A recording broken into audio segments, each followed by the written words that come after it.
But in any event, we also have a state and local government issue. Now, most states do not have debt. California, New York, and New Jersey are the biggest offenders, and we're going to hear a lot about them next year.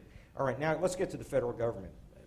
The question then is, how did the federal government accumulate its debt? At this point, we have $12 trillion of debt. The GDP is about $14 trillion, so that's about an 85% debt to income ratio. We're pretty high. It's the highest, second highest since World War II, and growing dramatically, just growing by the day, and by large numbers. The question is, what's the history? How did we accumulate that level of debt as a benchmark to start from? Because we have so much more debt that we have to pile on that. I want to just run through briefly some of the kind of political history of how the debts were accumulated and how various governments looked at the problem. And I think it's of interest, and it also has to do with the attitudes regarding government debt.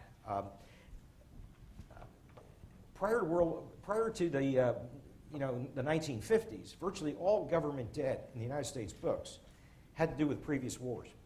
And after World War II, for example, we got over 100% debt to GDP.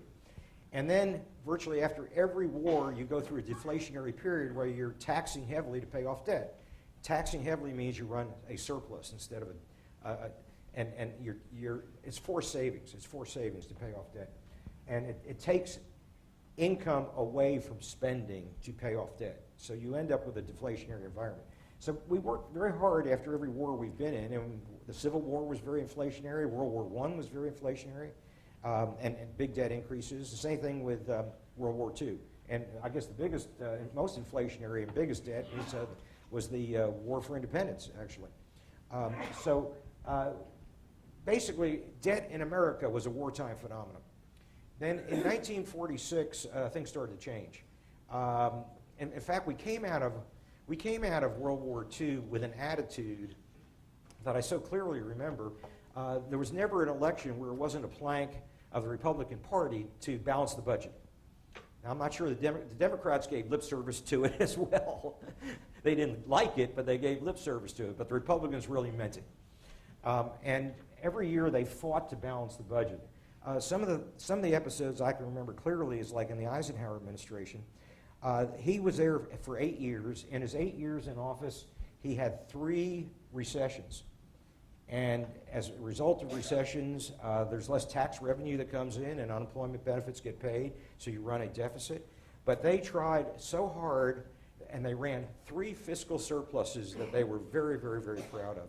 In fact, I was actually saw some of the insight ex post, not at the time, that one of the years, Eisenhower was within a few $1 million of balancing the budget, and it was so politically necessary to say, I balanced the budget, that he called up the Fed, and the Fed couldn't print money and give it to the government. What the Fed does as a bank earns income. And you might ask, what does the Fed do with their income? Well, basically they keep 10% of it and retain it as part of their capital, and 90% is paid voluntarily to the government. And Eisenhower called up the Fed chairman. He said, if you pay us 100% of your earnings and retain none this year, we will just by a few dollars or a few million or 1,000. It was that close. We will balance the budget. So the Fed, in a tip of the hat to the president, said, okay, well, we'll do it. So basically, the emphasis was so strong on balancing the budget.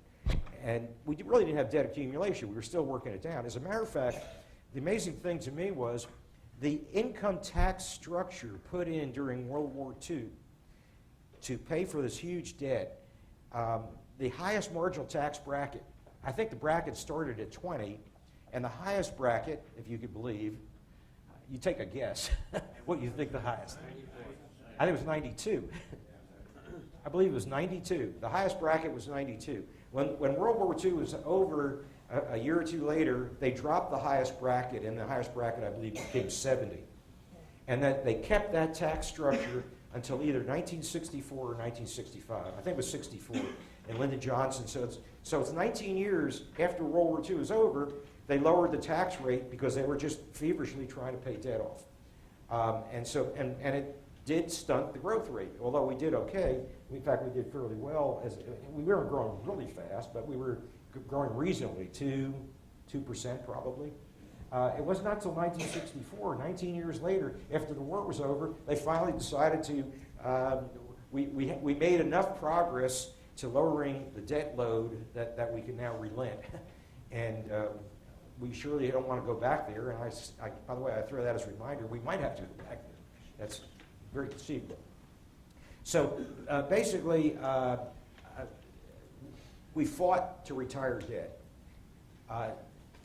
Then the Kennedy-Johnson administration comes along, and the whole attitude regarding debt changed. And by 1960, when Kennedy was elected, the whole issue of the Keynesian idea of how a government can manipulate and manage an economy. If you're growing too fast, you don't want to have inflation, so you tighten the reins of monetary policy. You have a tax structure that automatically takes spending out of the system because you have a progressive tax structure.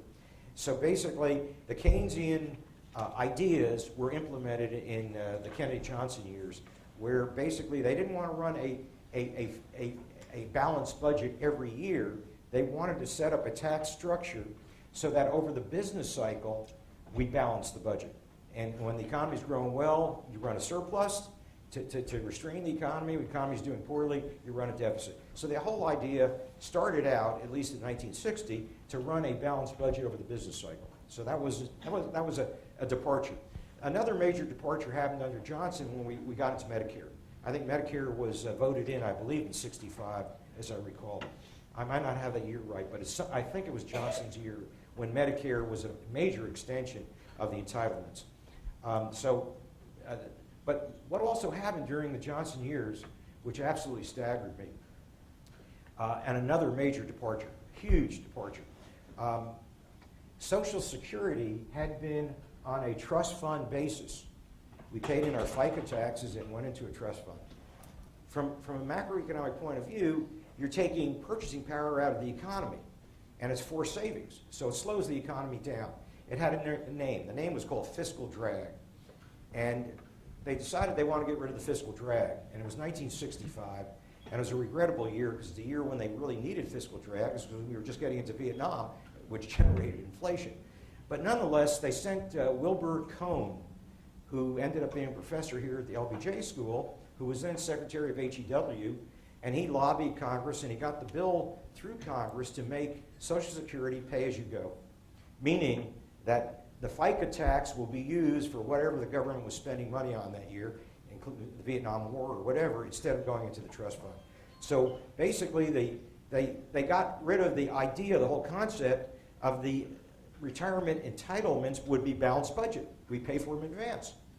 And I have to tell you, as a very young guy, I was just out of school, and I had the fortunate position of being assistant to the chairman of the President's Council of Economic Advisors when this is happening. And in the West Wing, they were doing high fives with Wilbur Cohn, congratulating him by getting this legislation through Congress to make Social Security pay, or to no longer put the money into a trust fund, but spend it as you go. And I guess I was the only person in the room young enough to wonder what happens when I come up for Social Security. No one else in the room cared, given the gray hairs all around me.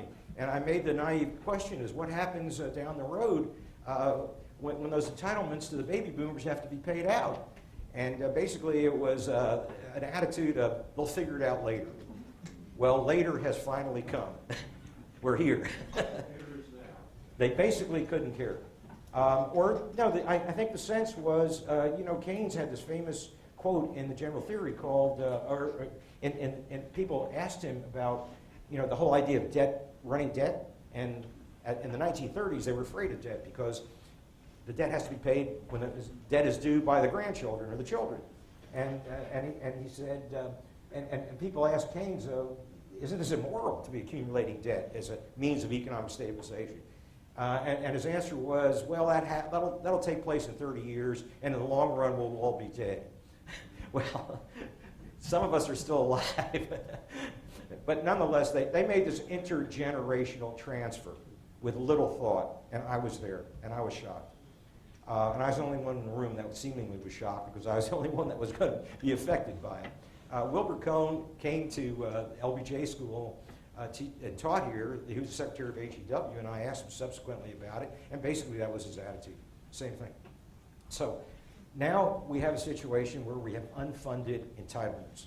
And the unfunded entitlements are not just Social Security, which is partially funded, but then we have Medicare, which is the big belt buster of all, as you'll see in some of this literature. That's by far our biggest problem is Medicare, not Social Security. And we don't know if we're going to get a health care bill on top of it. But nonetheless, the attitude changed. And it was a short-run expediency as they looked at it, which had major long-term implications, and the implications are here and now.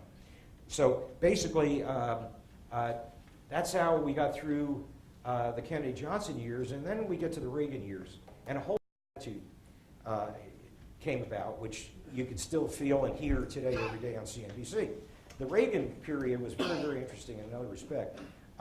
Reagan comes into office as a conservative, not wanting to have large government, and it was his mantra to reduce the size of government. At the time, I believe the numbers were government tax revenues were, I believe, 23% of GDP, and government spending was 23% of GDP. So we had a balanced budget at the level of 23%. And Reagan's feeling is we want to have a balanced budget and push it down to 19%. Push the taxes down to 19, push the spending down to 19. So now, he originally sent this bill up to Congress proposing both cut spending and cut taxes. But somehow or other, Congress got him to change the bill and send it up into two separate bills, one to cut taxes and the other one to cut spending. Well, you can imagine which Congress liked better. So they went for the reduction in the spending and the tax side, and so we got our tax take from 23% down to 19%. And as far as the spending, the Democrats would not give.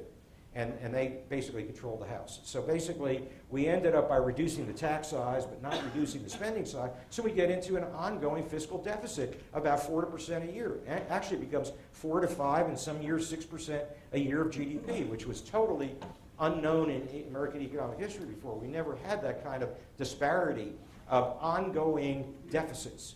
And Reagan's feeling was that I'm not giving an inch. We got a fiscal deficit, and it's going to be up to Congress to figure out that it's because of spending, not because of taxes, and I'm just going to sit here and let that debt accumulate till someone at home beats him over the head about the accumulating debt. And he thought that would be a lever to rein the Democrats in to lower the spending side. Well, guess what? It didn't work. In fact, the debt accumulated year after year, and then George Herbert Walker Bush, for the next 4 years, continues with the same policy until we get to a point where the debt now really starts to accumulate and becomes a market issue. And then a new terminology developed called bond market vigilantes. A bond market vigilante is someone who looks at sovereign risk, starts to appraise sovereign risk, starts to react to it, and start prices government debt based on the risk of the government. Guess what? Bond vigilantes are back in again this year, after an absence of quite some time. Just to show you what happened in the debt accumulation, as a result of the Reagan stick to your guns, this is over here, this is federal government budget. And anything below the line is a deficit, and anything above it is a surplus. So these are the Reagan-Bush years where we ran deficit after deficit after deficit. I'll tell you how we got to that surplus in a minute. That was Bill Clinton's period of time. So basically, because of his unwillingness to compromise, and by the way, the pressure built up on George Bush Sr. If you remember, watch my lips, no new taxes was his pledge when he ran for office. But he did have to end up raising taxes. The reason he had to raise taxes is the bond vigilantes ended up risk pricing government debt. Prices fell and the yields rose. And basically he had to give in because it was getting too expensive. And of course, he didn't win the second term, and et cetera, but basically, he faced reality.